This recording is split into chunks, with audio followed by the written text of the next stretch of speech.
Hello and welcome. I'm Ramesh Ramachandran and you're watching a special broadcast here on DD India. Now, US President Donald Trump delivered what is known as the State of the Union Address. And as always with Trump, there was drama, rhetorical flourishes and controversy. Now, the State of the Union Address is an annual event. It was Trump's third such speech after 2018 and 2017. What it essentially does is to give a report card to the US citizens about the state of the economy, foreign relations and other domestic issues, including a legislative agenda, bills that a president would want the legislature to pass so that it could be signed into law. What were some of the highs and lows, hits and misses of Trump's speech? What did he speak about and what did he omit from his speech? How was it different from his previous State of the Union addresses? Over the next 30 minutes, we'll try to answer all those questions and more so that you, the viewer, knows what it takes to be on top of the news. But first, let me bring you up to date with key highlights from Trump's speech. I'll start with Trump's report card on the economy. Now, talking about the economy, Trump spoke about how 7 million new jobs have been added to the US workforce. He spoke about the unemployment level, which is the lowest in over 5 decades. Moving on to the next highlight from the report card, he spoke about the African American poverty, which was at its lowest. Moving on, unemployment rate for women lowest in 7 decades. Next up is the fact about in 2019, women filled 72% of all new jobs added. And wages are rising and rising regularly in the US. Trump calls it a blue-collar boom. And finally, real median household income is at its highest as well. Right, moving on, another recurring theme in Trump's speech was energy. He said it last year and he said it again this year that the US is the #1 producer of oil and natural gas in the world today, and the US is now energy independent. All right, in another highlight of the Trump speech was the recognition accorded to Rush Limbaugh. If you're wondering who Rush Limbaugh is, he is an American radio personality and he was awarded the US's highest civilian honor. It's called the Medal of Freedom. Now, moving on, Limbaugh has advanced lung cancer. He announced it just a few days ago before his recognition, and he's been hosting the Rush Limbaugh Show for 31 years and counting. Now, the Medal of Freedom is given to individuals for meritorious contributions to American society. And US First Lady Melania Trump placed the medal on the visibly surprised Limbaugh, and look at his facial expression turning from disbelief to ecstasy and joy. So that is Rush Limbaugh for you. All right, as I mentioned before, controversies marked Trump's speech. They sprang from Trump's running feud with Nancy Pelosi, the Speaker of the lower chamber of the US legislature. Now, controversy number 1, Pelosi extends her hand to Trump, but Trump refuses to shake hands with her. He turns his back on Pelosi, and Pelosi's facial expression afterwards said it all. Right, controversy number 2, Pelosi was not one to forget Trump's snub.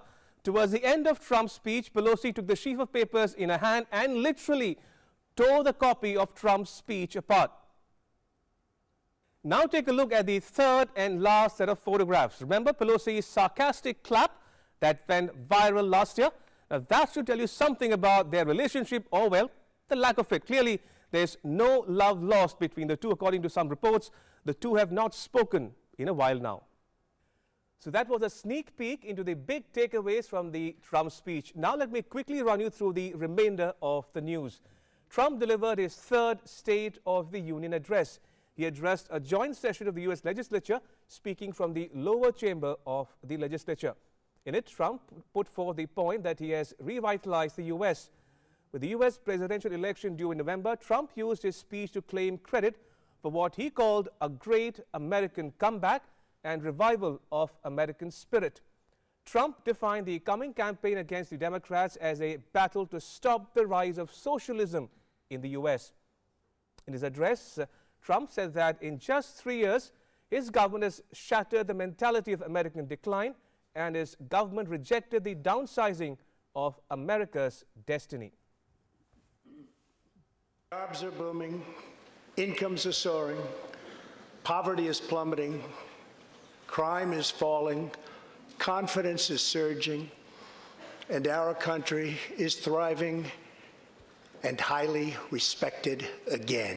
America's enemies are on the run, America's fortunes are on the rise, and America's future is blazing bright.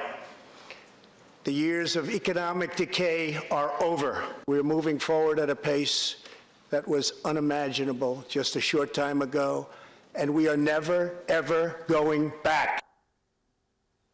But as I said before, it was the bitter feud between Trump and Nancy Pelosi that hogged headlines the world over, with Trump snubbing her outstretched hand and Pelosi ripping apart a copy of Trump's speech behind his back. Interestingly, Trump avoided the subject of his impeachment drama in the 80-minute speech, but the scars from the battle were evident, with fellow Republicans giving him standing ovations, while rival Democrats, for the most part, remained seated.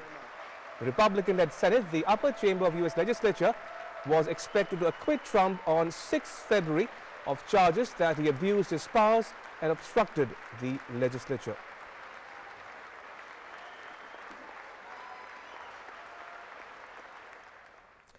All right, two very special guests now join me in the studio. Meera Shankar, a former Indian ambassador to the US. Incidentally, Ambassador Shankar was India's second lady ambassador to the US, Vijayalakshmi Pandit being the first to hold that post in the late 1940s and early 50s. Also joining me is Dr. Harinder Sekhar. Dr. Sekhar is a consultant with Vivekananda International Foundation, a New Delhi-based think tank. She has over 3 decades of research, writing and teaching experience on various aspects of India-US relations. Ladies, thank you for making time for this discussion. Appreciate it.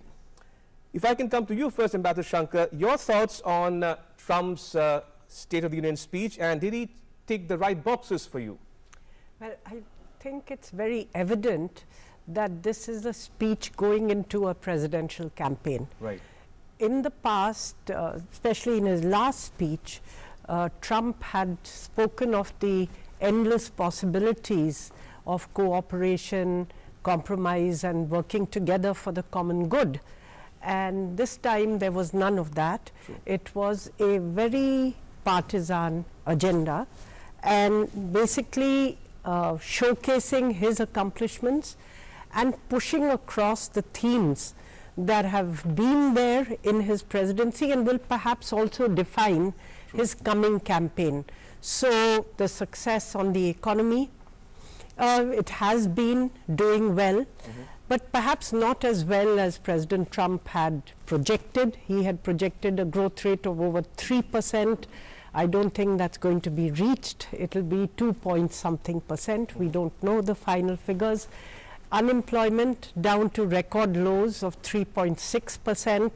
But the bulk of that having been achieved during President Obama's term, because unemployment came down from 10% to 4.8% during President Obama's term, and from 4.8% to 3.6% during President Trump's term. But of course, he's fortunate to be the person on the spot when it has come down to 3.6%. And you know, the protectionism on the trade front playing well with his working class constituency in the swing states. On healthcare, he's taken a completely Republican position, you know, saying he will not allow the socialists to take over healthcare. Right. And again, on many other issues, you know, he has repeated most of the themes of the past. So you can see in one sense from his speech and from the controversies between him and Nancy Pelosi, how divisive Indeed. US politics has become. True. And the interesting thing for me is that in the past there's always been a broad consensus on foreign policy. But under Trump, it is foreign policy which perhaps is the Achilles heel. I mean, in the sense where there are major differences and scandals pertaining to Russian interference in the 2016 election, pertaining to Ukraine, pertaining to his decision to assassinate Qasem Soleimani. And so actually the interesting thing to watch will be how much of a role foreign policy and the divisions on it play in this election. In past elections, it really hasn't played that much of a role. So Trump's effort will be not to talk of foreign policy so much, but to focus on the economy, where the polls show that the majority of Americans think he has done a good job. Indeed. Dr. Sekho, as Ambassador Shankar pointed out, the focus clearly was on domestic issues, given the fact that the US goes to the polls in November this year. So in your estimation, with having watched Trump speak in his address this morning, was Trump conciliatory or as combative as ever? See, his tone was not very combative. He was, the tone was very mellow, very mild, but I think there was a certain underpinning of sarcasm throughout his speech, and he has put his point across, as has been mentioned by Ambassador Shankar. It is definitely a speech with the election in mind and his re-election bid. Sure. And he has tried to reach out to his constituency. And the most important point is the US election is always about, as any democratic electoral process, it's all about domestic issues actually. Foreign policy is on the periphery, and even the last time in 2016 he talked of foreign policy by promising to bring the jobs back to America, making sure that China would not be a currency manipulator. So it was linked to the economic resurgence of the United States, which he was promising to the electorate. And I think coming as he has, coming down very heavily on China in the trade war, and now the coronavirus, fortunately for Trump, I think he just leads a cat's charmed life, because things just happen at the right time, and he somehow gets to reap the benefit of natural forces, international forces. But and the jobs, you see, these were processes which do not happen overnight. Right. And it's a continuation process, but you know, he is very articulate and he's able to kind of drive home a point and take credit. And there is a great deal of skepticism about the real rate of growth in the United States. So I think we will see soon, you know, but this is definitely a speech with an eye. That is why he talks about, again, American resurgence, creating further jobs, as you have brought out those bullet points in the beginning, creating 7 million jobs, and African American, reaching out to the women voters. So he has categorized. So he stayed on the message. So he has, you know, he wants to reach out to the women voters, the Hispanics, the American, the Afro-American voter. So I think this speech is designed to kickstart his electoral campaign, and coming as it does just a day after the Iowa, you know, primaries. So in that sense, you know, Ambassador Shankar, did he sound presidential at all to you, or you think he's the same Trump that we saw in his SOTU speeches the last couple of years? Well, he hasn't ad-libbed so much in this speech. He's stuck on message, and he's been more disciplined in terms of staying on message. In the past, he has tended to meander off course. So that, I think, was one thing which was clearly discernible. And you can see that his core constituency remains solidly with him. You know, whatever the 39 to 40% Republican conservative constituency. And you see that in the fact that during the impeachment process in the Senate, the Democrats were not able to win even 4 Republican senators, which would have enabled them to call additional witnesses to testify. They only got 2. Which means that the Republicans are solidly behind him, and he's going to, you know, the impeachment is going to be set aside by the Senate. Now in this, for the first time, you see, he's trying to make an effort to reach out to independents and to minorities, you know, and to women. And he's doing it on the basis of his economic achievement, saying that, you know, never has unemployment amongst you know, African Americans or Hispanics or Asian Americans been so low as it is today. And the same thing with women, that as the economy has risen, it has lifted all boats, and therefore the minorities and women and everybody have benefited. But I'm not sure how much this is going to work. Women were divided in the last election. White women without university degrees voting overwhelmingly for Trump, white women with university degrees voting a little more for Hillary, and African Americans not coming out in sufficient numbers, you know, to vote for Hillary. She did get their majority. Once a commentator in the US used the word whitelash to describe 2016 election verdict. Yes, I would agree. It was in some sense a reflection of white anxiety about demographic change and about power and economy within the United States. Who gets to control it? Who dominates it? Are things changing? I think in a sense you're very right. It was a backlash to that. And added to it was the question of you know, working class Americans left behind by globalization, who felt that the traditional elites were not paying attention to them. You know, the Midwest states like Pennsylvania, Ohio, Michigan, you know.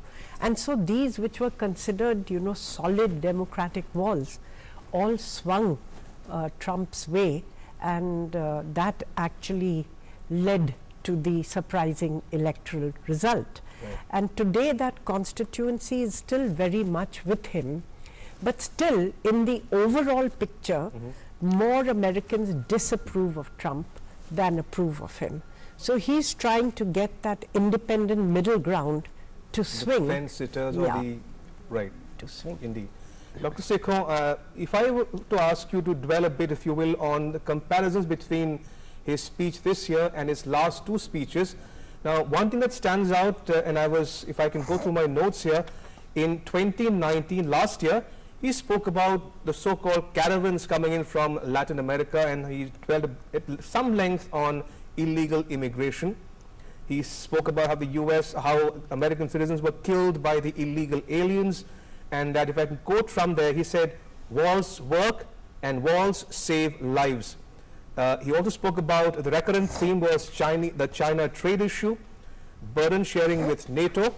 Russia figured prominently, spoke about INF and missile defense systems for the Americans themselves, North Korea, Venezuela, West Asia, and he said about great nations do not fight endless wars, ISIS, Syria, Afghanistan, Iran. So in your sense, was foreign policy not a dominant theme this year?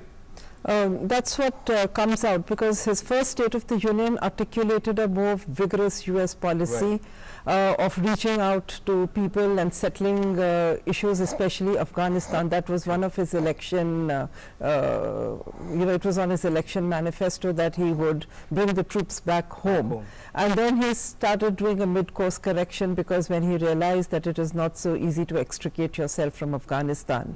And last year, as you have just given a recap, I think there were a lot of points on foreign policy which he ticked, and he has acted on each one of them, whether it is taking on Russia, China, North Korea. He did extended the olive branch to North Korea.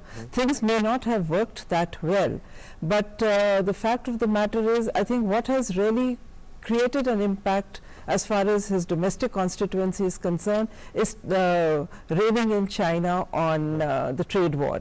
Though he has got a limited trade deal with China, but I think and his own messaging is so good, propaganda is so good, that he has been able to say that he has got China where he wants. So this year it is definitely, because he is going to go, you know, he has he formally announced his candidature later in the year in North Carolina. So I think from now to then you'll only see him focusing increasingly on domestic politics, and he would want to send this clear message, because Indo-Pacific, there's I mean, I've not gone through the speech in great detail, but that also does not focus so much this year as it did last year. And though we know that that is one of the priority areas for the United States and for Trump, but I think the focus is going to be on energy, job creation, and on development. I think another major theme he touched upon, and that is the only theme where he was able to get some kind of a response from the Democrats, when he talked about infrastructure development. Sure. So he is definitely looking at re-election. He and what helps him is a very divided Democratic field on the other side. So that is an advantage as far as he is concerned. And his 40% core white conservative constituency. So he sits very comfortably, and he would want to further strengthen his gains as far as his electoral victory is concerned. Right. I want to ask one last question to both my guests. Now, President Trump is expected to visit India soon. What might be on the agenda from India's perspective, and what's the next big idea in India-US ties, irrespective of who comes to power after the elections in November? Well, I'm not sure that right now both sides would be discussing big ideas. I think they are discussing probably a small trade deal. Nice. To be able to try to get trade differences out of the way. At least that, I think, is the American expectation, because President Trump, having got the trade deal, you know, partial trade deal with China, having renegotiated the NAFTA agreement, and having written the book titled Art of the Deal. So I think he would really want to show that he has some modus vivendi on trade with India. That would be his focus. From India's point of view, trade is one issue. But at the same time, we want to make sure that the strategic elements of the relationship get enough focus and are not obfuscated by this transactional trade relationship, because the overall driver really is the increasing coincidence of interests to the west of India in Asia. May not necessarily be, I mean, to the east of India, sorry, in Asia. To the west, there may be issues, you know, for instance, a very hasty deal with the Taliban would be topmost of India's concerns, you know, because it could destabilize the region. President Trump's propensity to offer unwanted mediation in Kashmir, you know, these are all issues which are there, and those anxieties need to be discussed and settled. But clearly to the east of India, in the Indo-Pacific as it is now called, there is an increasing coincidence of strategic interests, and both India and the US need to build upon that. Dr. Sekho, you get the last word. I think it's going to be, from India's point of view, it's technology, and that is where, you know, because we have a commonality of interest when it comes to the Indo-Pacific and also in the maritime domain. We seek technology from the United States, and I think a major focus and a major effort from our side is going to be, which would actually even straddle the economic domain. Because if trade is not going to move forward, we can announce some big announcements in DTTI and Prime Minister's Make in India by announcing, you know, say one joint production mechanism or a platform. That would be because India seeks the technology. And secondly, I think Trump is also looking at doing a repeat of Howdy Modi.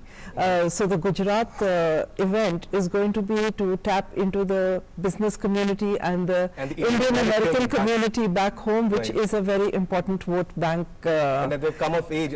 They've come of age, and they're very liberal funders to the US campaign as well. So I think Trump is going to look at extracting mileage, and I think for both sides, if we can, so we're not looking at anything anything big. Sure. We've been bogged down in, you know, what next after the nuclear deal.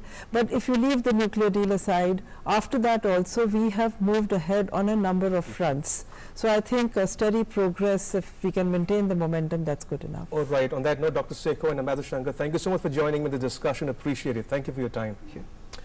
And that's a wrap on this special broadcast. But news continues here on DD India. You can catch all the latest updates on our social media, mobile and digital platforms. Thanks for watching. Bye-bye.